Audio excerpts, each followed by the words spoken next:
Greetings, I'm Barrett and welcome to Meet Me at the Table. Today we're going to be doing a quick unboxing and game overview of Nanolith. This is a cyberpunk RPG board game. This is a game that I backed when it was out on Kickstarter, and in between that time and when it got delivered, we were asked by Woodpecker Games to have a review copy sent out so we can do some content for them. Sadly, I don't know which copy this is. And that's totally fine. I'm just excited to get this game, and I'm excited to show you what is inside this box. We have this is one of the all-in pledges for this game. It comes with both boxes, so we're going to be digging into everything that this game has to offer. And if you're excited to do that, then I need you to meet me at the table. Oh, did I mention? I got stickers. High class roller. Find yourself on top of a hill. You buy yourself a first class bungalow. We'll start with digging into the core box. This game, I do want to mention that the game takes about 90 to 120 minutes per mission, and it is either a campaign game or you can do some of the encounters. It is for 1 to 4 players, ages 14 up, so that is where we stand on that. We do open the box and see we have some fantastic artwork right away. We have a storybook that is going to have all the different story moments for our campaign as we wish to go through it, and all the different moments in this game. You're going to be reading, telling you to go to certain areas in the book, and then you're going to read the parts for them. We also have an encounter booklet, and we have bookmarks for the books that come with the game where you can keep track of where you are. Now, the cool thing about the encounter book is not only is it a comic book that is telling you the story of how this game interacts, but it also has the areas where you're supposed to go. It has a whole map for you to follow, and of course there's more than just this one out here, but you'll be going from point to point, and as the game branches off, it'll have different areas where you go. Then on top of that, all of the missions and everything you play in this game are also found on this game in the book. So everything is going to be done inside the book. So here's the first mission, so I'm not really spoiling anything. This is the very first mission of the game where you're going to be going into this area. This, like I said, you'll have the board here and then some special rules. Sometimes you might have boards on both sides. I don't know. I haven't played the game yet, but I do know that everything is done inside this book when it comes to the encounters, which is really cool. We do have a whole set of punch boards, which we're going to go through, and then we have right here our press start. And we also have our rule book as well. The press start is going to be a way to, it's actually really a cool idea. They tell you that you're supposed to give this to every player that's planning to play the game so that they can kind of quickly understand how the flow of the game goes. And this does teach you how the flow of the game pretty well. And even tells you to put out everything you're going to need for this. And like I said, it even shows you that first mission. So it tells you kind of set everything up and then play along with this. And it's a really easy way to do it. It only goes through one round of the game, so it's not like one of those that holds your hand the whole time through the first mission. It just plays through one round. Then it says, okay, now stop and go play the game. And you may have different ways of how the game interacts other than this quick start guide. But I think it's a really well done quick start guide. We do have the rule book. The rule book is about 50 some pages long, but a lot of the font is pretty big, so it's easy to read, and it has a lot of diagrams, and on top of it, it also has a lot of explanations on how each section works. So when it talks about movement, it even shows you some examples of how the movement interacts, and it gives you an idea of some of the outlying rules that may happen to you in the game. So the rule book is hopefully really well done. I haven't had a chance to read through it all yet. The core game itself does come with a set of stickers, but I did get a second set of stickers, so if I wanted to reset the game, I believe you can reset it with those and restart the game, or else you can just re-put stickers over the top of the ones you already did. So there are 3 sets of stickers in this box that you're going to be using.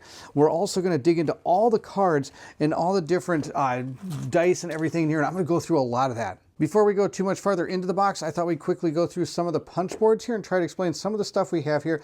First, here's what the player board is. You're going to get a player board when you play the game.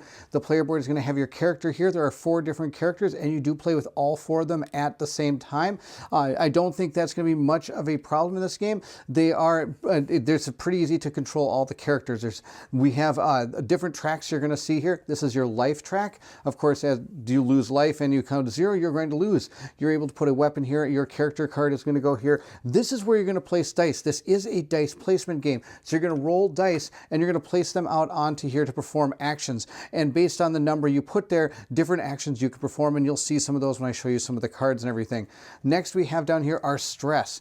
This can start gaining, when you start gaining stress, you ever get to the top, you're going to be able to flip this token over here, which is going to give you the ability to use your nano shock ability, which is usually kind of a superpower ability. Unfortunately, taking all that stress also comes with a detriment. You are going to take some damage when you get all the way up there. Then it's going to drop back to 0. And this red one here, this is going to start moving down. I mean, you take less stress to get to that point where you're going to take damage. So it's kind of neat to get that, but also it's a resource that if you get too many times, it could really start causing problems with your health. So that's our quick player board here. It does show your initiative, and of course you're going to be placing skill cards. Every character has a set of starting skills that are going to upgrade throughout the game. You're also going to gain items and weapons and skills for particular missions that you go on, but a lot of those are going to be removed after each mission. But your starting skills are the ones that kind of define your character, and you're going to keep a lot of those throughout the entire campaign from what I understand. Now moving on to some of the other stuff, these I believe are damage tokens. These are going to be your ability tokens.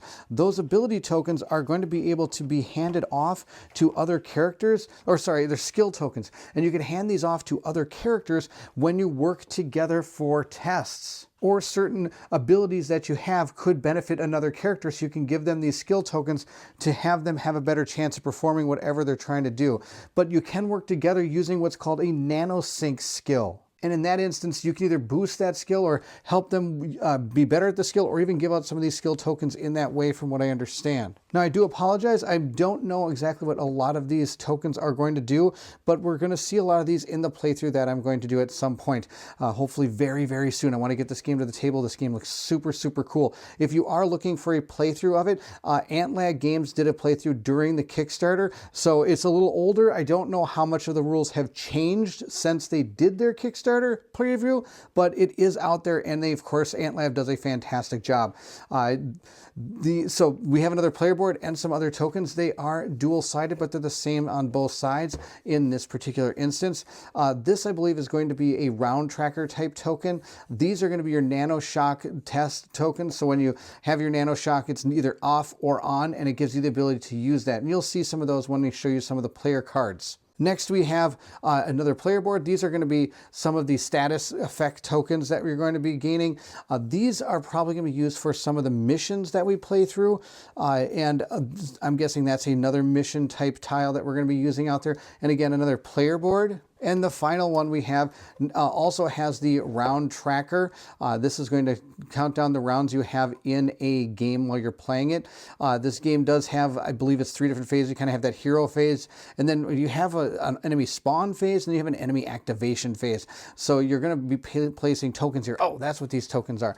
These are reinforcement tokens. These right here are reinforcement tokens. You're going to be gaining reinforcement tokens based on things that happen that you do during your turn or during the enemy turn, and they're going to pile up in here, and then each encounter or mission is going to tell you kind of what the reinforcement tokens are going to do. They could most likely, or they're going to add more enemies to the board. On top of that, where you are on your mission tracker here is also going to add tokens to it. So the longer you're in a mission, the more deadly it gets. And if you ever are in the mission longer than the 9th turn, it's a end of campaign, end of everything. So you want to try to get those missions completed as fast as you can, hopefully as well as you can in the game. These are computer tokens, I believe. These look like loot boxes. This might be looks like obviously something that's going to cancel something. And again, we have some maybe mission tokens that are found down there. Next, we're going to dig through this and look for some of the cards. There are a ton of bags in here that can hold all our stuff. They do actually provide you with sleeves for the game, which is awfully nice to sleeve some of the cards that you're going to have. The game also comes with tuck boxes for each of the 4 characters. Ada, Ashtarka, I'm going to say this so wrong, Cora, I apologize for how badly I'm butchering this, and Valith. Now, this game does actually give this, like, the normal troop of, like, those MMORPG kind of normal characters. For example, this is considered a tank. She is considered the healer. This is a ranged DP or a DPS character. It does come with a gun, or I think if I remember right. And this is more of a support character. So they do kind of have the trope, like the normal, like, RPG elements you would normally see, like a tank, healer, and all that when you play through this. So there's not something like you're going to go completely out of the box on a character. Depending on what character you get, you kind of is determining the role you're going to be going down. So do know that is kind of, you have like a predetermined role. You can take some liberties with some of the skills and upgrades you want to give your character, but I think for the most part it's easier to stay with what is the base character has. We're going to go through as many of these cards as I can. Some of these might be mission specific cards, and I'm not going to show anything that could potentially spoil the game. We do have the different cubes that are going to be tracked on our player boards and also on our enemies that we're playing with. The game does come with acrylic standees, which is super cool. So we do have these acrylic standees we're going to take a look at, and we also have the different dice. Now there's two different type of dice in this game. Of course, we have the stands for the acrylic tokens.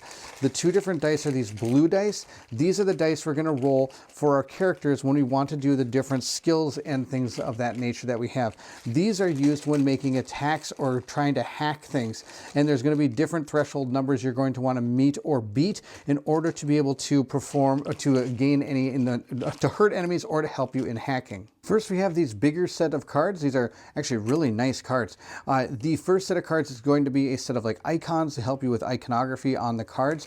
On top of that, it also goes through the game sequence and tells you exactly how everything goes, including the stress source, how it sources. We can use attack pools, how to use nano shock, hacking attacks, unarmed attacks. They're all on here on how you're going to be able to perform different actions in the game.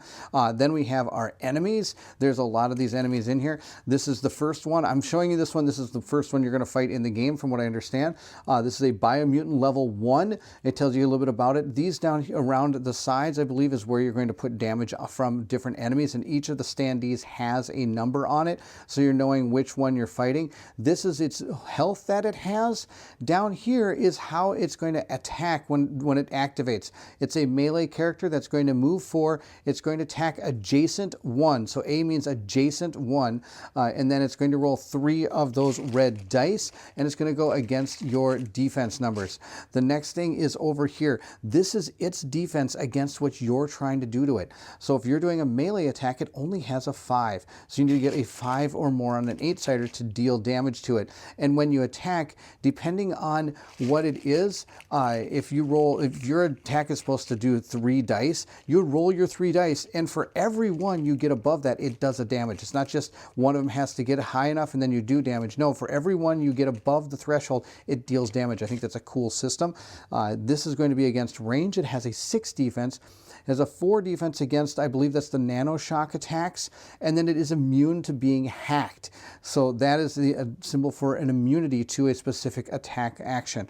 Other ones might have other immunities and things of that nature. On the back, it's just, there's nothing really on the back. Oh, I guess there's level 2 on the back. Silly me, there's something on the back. Here's the level 2 mutant, so when it does tell you that these power up to level 2, it has the other side for them. All right, and these are all different types of monsters, and I'm sure they have cards on both sides. I don't want to show more than just one, just so you get an idea of what you're seeing when you come into this game.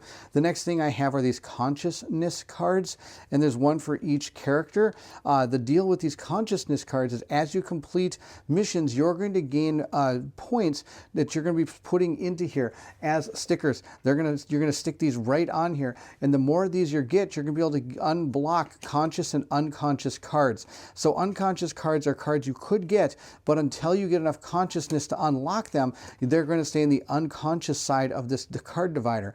When you do get enough to unlock it, then it comes to the conscious side, and you can potentially bring it on certain missions.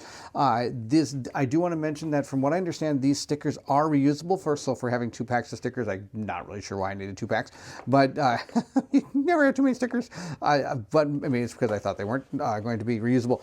But for what I understand, they are reusable. It does recommend that you put the sticker on, and then if you sleeve, then you sleeve after you put the sticker onto the card. You don't put the card on and put it on the sleeve. From what I understand, that's kind of what they say is how that's supposed. That at least is that's the recommendation for this. Oh, one thing I forgot to mention is on these consciousness. Notice there's like an X1, X2, things like that. If you ever cross that threshold with the cards, that unlocks a certain hidden card in the hidden card pack. There is a pack of hidden cards that it'll unlock to give you some more super cool abilities, or maybe a boost in power or something. And when it comes to boost in power, you're going to be able to power up and you can level up almost any type of thing in here. You can level up weapons with these type of stickers. You can level up your character stuff with these type of stickers. This is for your consciousness. These are also for your characters. This allows you to help you also work on any skills and things. This is also going to help with skills. This is going to help with actual stats for the character. So there's so many different things that you can upgrade in this. Not only that, you can lower the cost of getting cards with these stickers here, and I'll show you those. For example, here is one of the skill cards for our starting characters. So showing you this again is not ruining anything. These are your starting cards that you're going to get. There's on the back, it tells you a little bit about what it is. There's nothing too difficult for you, nothing too complicated. All obstacles were crushed by your iron will. It was so scary when you really wanted something, but I wasn't scared when it was me you wanted. And that's actually for her skill hyperactivity. So I can demonstrate a little bit about what these skills and how they work are. For example, here is the recipe you need in order to activate this skill. You'll be rolling out your dice, and then you have to place a 2, 3, and 4 in order to activate this skill, and they have to be those numbers. Most of the time when you go to activate something, if it's just a single number of something, you can combine numbers to make a number be what it is. So for example, if you need a 5, you could put a 2 and a 4 together to make a 6 to make that happen. But when it comes to these kind of things that have specific dice requirements, you can't do that. It has to be the recipe you see here. For example, this has to be a pair of dice that is pairs of 2, 3, 4, 5s, or 6s. It can't be pairs of 1s in order to activate that. But once you do that, this is going to allow you to choose up to 3 characters on the encounter map, and then each one immediately gets 1 extra die. Then the additional die then gets discarded at the beginning of the next status phase. Now, as you go through the game, you can upgrade this. I could make this up to 4 characters on the encounter map. I can upgrade that with when I start gaining some experience. Or I could put a character in the nanosync. So when I do this ability, that nanosync can fire off, and then this would activate for that particular character if I did it. I could also change this recipe to make it easier if I wanted to. That's another thing I could do with it. So there's a lot of different things that you can do with these particular sheets that can change the way that these are going to activate. For example, some of this could go from, instead of being within range 3 or something, I could make it any space on the map according to the sticker sheet if I wanted to. So it's kind of cool how you can upgrade not only, like for example, this one right here. This one is a med kit. I can heal up to 3 damage on a person within line of sight of in range of 6. Now instead I could make that any place on the map if I wanted to, any space in the encounter map. Then I can heal 1 effect token on any person in up to range 6. I could turn that to a map if I want to. So there's cool things you can do with these cards. Not only that, these will upgrade themselves as they go through the games. They've got level 2s, 3s, I think, and maybe 4s as they go through the game. Now these particular skills go with Ada, who's right here. This is what your character card is going to look like. The character has their own defense values down here for any of the different attacks that are done to you. Plus it has its nanoshock ability down here. So she has like the Ultra Heal 2.0 if she wants to activate that. And it tells you that she's a support character. These are the dice they're going to roll along with any other dice that are going to correspond with this particular ability that you're using. So for example, if I decided to shoot, I would roll 1 die. But if I had a gun that gave 2 more, then I'd be rolling 3 dice, which is kind of cool. And they're not double sided. I got 2 of her. I got 2 of her. Is she different in any way? I don't think so. I don't think she's any different at all. I think it's exactly the same. Well, I got 2 of the same card. That's kind of cool. So I got 2 Adas if I want. This guy right here is a little bit, this is like your protector character, your tank character. Now notice his values are usually a little bit better, except in certain places, but he also has armor. So that is never something that goes away. Not only do they have to beat the threshold of 6, they have to beat it more than once in order to actually do damage to him, which is kind of cool. You have Cora, which is a unique character. She really doesn't do any fighting. She actually does a lot more with hacking, and she also has a companion that goes along with her as she's doing things. And this is our damage dealer. This is your main attacker for your group. So you do have 4 different characters. Like I said, you do have to play all of them, and each one have their own set of 3 starting cards that are going to remain with them for all the different encounters. And on top of that, they may gain other things during the game, such as quest items, or they might gain actual items that you can use. And some of these don't have dice in them. You can just make them happen but a lot of these are single-use items that once you use them, they are gone. But like, for example, if I use cooldown, I would have to pay a die with 2 or better in order to do it. And a cool thing you can do is you can gain stress by increase one of your dice by 1 or lower it by 1 if you wish to. Here are some other skills that our characters may learn as they go through the game. And like I said, they do have up to, it looks like up to maybe level 3s up here. So there are different levels. And they're also start items. You get different items that you can start with, and they're going to come with you through. We have start level 1 item. We'll probably start with this when we play our game, but that may change as we go through the campaign. So that's just some of the cards. The other cards we have, I'm not going to show any of these. Bosses have their own set of cards that are going to affect the battle as it goes through. So these are all the different boss cards in the game. The last set of little cards we have are going to be some of the programs. Now these could be out on the map for us to gain, or some of the enemies will have them. There's different ones that could affect the way the enemies work, or could be out there for us to gain, because one of the characters, Cora, has this little guy called Sidekick. The way Sidekick works is he's going to try to download. So he's going to try to download these particular cards and give us the ability to have these as that we can use during the game, particularly for that encounter. So like each encounter might have certain ones. So we might have Cleanse out there. This might be something we might want to get because things are starting to poison us or something. We can have this thing learn Cleanse and help us out. Of course, we also have our items for our heroes out here as well, and he can upgrade apparently. We have like our Nano Pulsar that one of our characters may have. We have the Exo Rifle. We've got the Nano Katana. Now it does take a 4 to activate this katana to do a melee attack at adjacent one to give you 1 more die roll if you wanted to. I think you can add another die to this if you want to give yourself another attack. I believe that's how that works. And this is locked, but you can maybe put a skill for that from the sticker sheet onto those to make them more powerful as time goes on. For example, we could do this one that's +2. Was this one? Oh no, +2 on a 1. So it might help. Or we can re-roll a die on that if we wanted to. These stickers are going to be super cool. They're really going to make a difference into how these cards work. The last thing the box comes with is these awesome acrylic tokens. I'm not really going to punch too many of them out. I'm just going to show you kind of what they look like. Hopefully I don't get as much glare on them as I'm hoping. But here's the first set of them. These look pretty awesome. Now, if you do get these, make sure you peel off the film that is on these protecting them. Otherwise, they do look a little bit less awesome. Here's another set of these. These, of course, are going to be all the different enemies we are going to be encountering, and potentially our heroes are in here as well. Let's continue on. Yeah, I think here's Ada right there. There's Ada, so our heroes are in here. This looks like our robot that we can get, our Sidekick.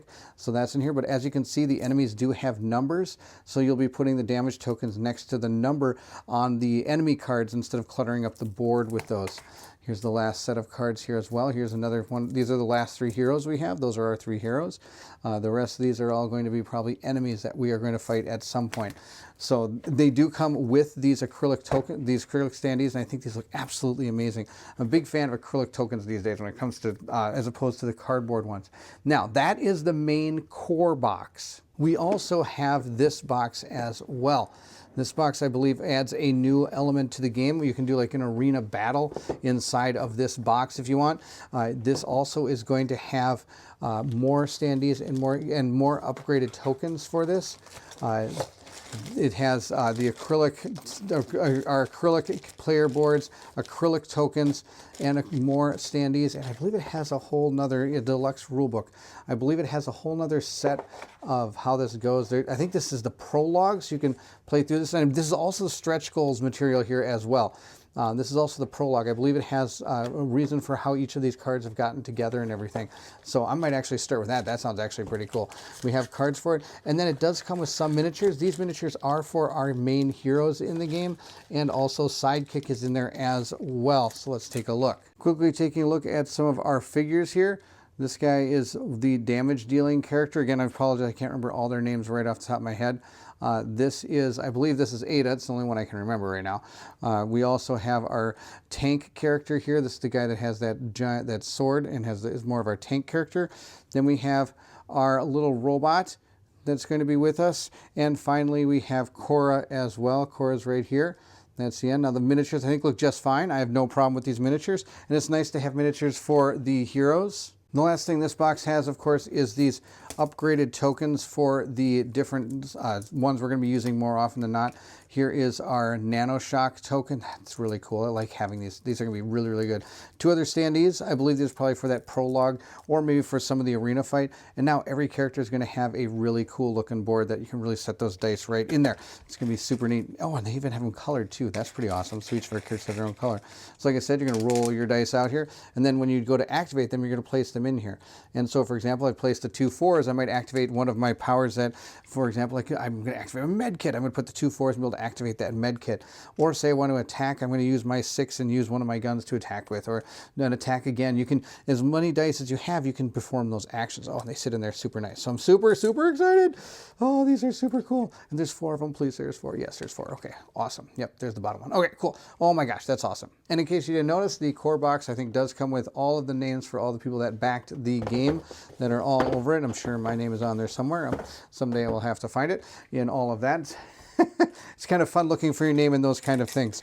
That is it. I think that is everything I have for Nanolith, the cyberpunk role-playing board game. I hope that gave you a quick overview and it showed you the components that are in the game. I hope you enjoyed the unboxing. If you did, don't forget to like, subscribe, and hit that bell symbol so you know more content comes out. And Nanolith is going to be the next thing that's going to hit the channel. So please stay tuned for a playthrough of this. I'm going to dig into this game, and I'm really looking forward to this. We're going to play this game for quite a while. I think this game looks super, super cool. Now I'd like to hear what you have to say. Did you have a chance to back this game? Did you even know about this game? Is it something that might interest you moving forward? If so, please let me know in the comment section below. I would love to hear from everyone. If you're interested in supporting the channel, please check out the Patreon. The link to that is located in the description of this video as well. Those that have been part of the Patreon are located here, or I should say are part of the Patreon. Thank you so much for your patronage. It does mean the world for me. And as we go through games such as Nanolith and other games that Colin and I play, we do look for the Patreons to help decide how the games come to be. We ask for their help in figuring out what characters we may use in our games. Now, of course, with this one, we have to use all our characters, but maybe as we go forward, I might ask them how we should maybe upgrade some of our stuff. So it gives our backers a way to have the ability to influence how the game goes forward. And of course, before we go too much farther in the ending of the video, because I totally forgot one of the card packs, I'm going to show it to you now. So this is the one from the extra stretch goals and everything. It comes with some arena items. It also comes with, I believe, some mission cards. And then it comes with a set of characters as well. I believe these are another set of characters that you could use in the game if you want to, or they might be used just for the prelude. We'll have to go through and find out, but they all kind of cover the same role as the ones we had earlier. We've got like the tank, we've got the DPS, I guess you could say. We have the support character, and we have that hacker that's the healer, and then we have the supporter type character, or actually that support is a hacker. I don't know. But 4 other characters were found in here, so maybe we might want to try. Maybe there's a chance. Maybe you can choose which ones you want to use. So maybe I will ask the Patreons which ones of our characters we can choose. I'll have to dig in and see if that is actually a reality. Now, another perk that the Patreon supporters get is, of course, they do get to watch Colin and my playthroughs usually about a day or 2 ahead of time without commercial interruptions. So there you go. Nanolith, the cyberpunk RPG board game. I apologize for missing the pack of cards until the very end. If you're excited to see more Nanolith, or of course anything else that Colin and I have coming up, then I need you to meet me at the table.